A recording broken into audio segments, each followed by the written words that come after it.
Lay back, close your eyes, and let yourself drift away as you listen. Tonight's story is How the Whale Got His Throat by Rudyard Kipling. In the sea, once upon a time, oh my best beloved, there was a whale, and he ate fishes. He ate the starfish and the garfish, and the crab and the dab, and the plaice and the dace, and the skate and his mate, and the mackerel and the pickerel, and the really truly twirly-whirly eel.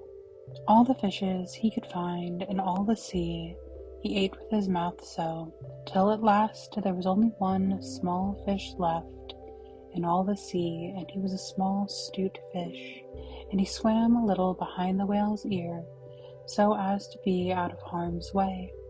Then the whale stood up on his tail and said, "I'm hungry." And the small 'stute fish said in a small 'stute voice, "Noble and generous cetacean, have you ever tasted man?" "No," said the whale. "What is it like?" "Nice," said the small 'stute fish. "Nice but nubbly." "Then fetch me some," said the whale, and he made the sea froth up with his tail. "One at a time is enough," said the 'stute fish.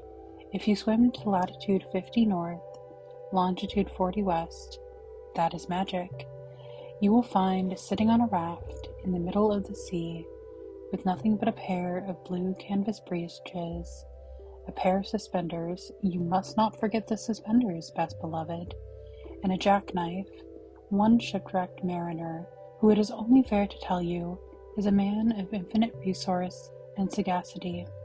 So the whale swam and swam to latitude 50 north and longitude 40 west, as fast as he could swim, and on a raft in the middle of the sea, with nothing to wear except a pair of blue canvas breeches and a pair of suspenders, you must particularly remember the suspenders, best beloved, and a jackknife, he found one single, solitary shipwrecked mariner, trailing his toes in the water.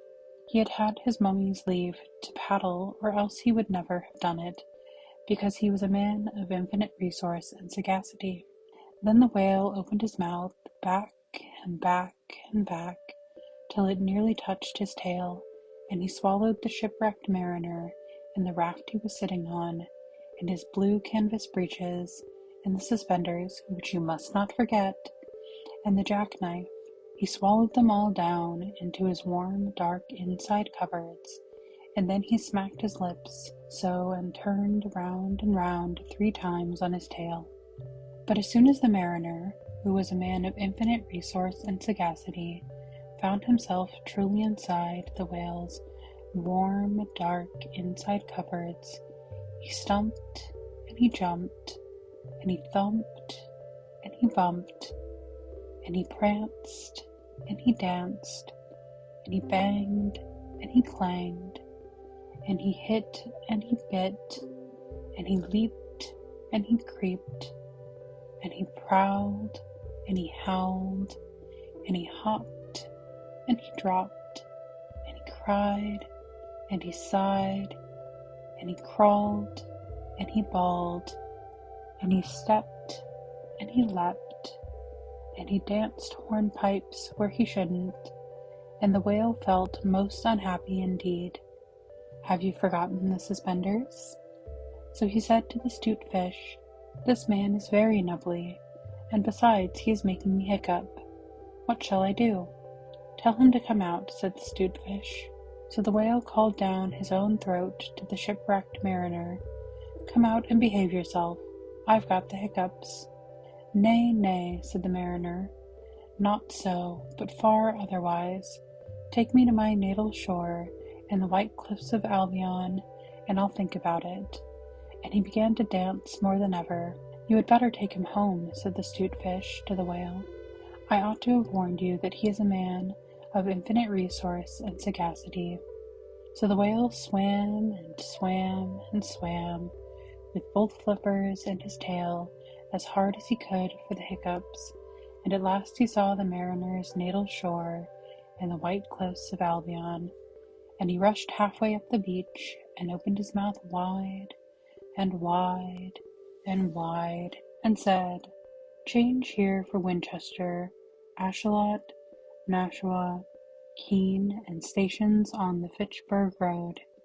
And just as he said Fitch, the mariner walked out of his mouth.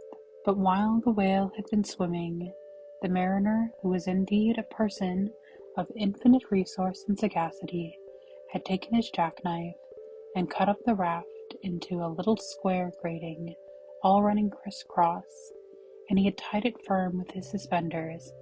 Now you know why you were not to forget the suspenders. And he dragged the grating good and tight into the whale's throat, and there it stuck. Then he recited the following sloka, which, as you have not heard it, I will now proceed to relate. By means of a grating, I have stopped your aiding. For the mariner, he was also a Hibernian, and he stepped out on the shingle and went home to his mother, who had given him leave to trail his toes in the water, and he married and lived happily ever afterwards.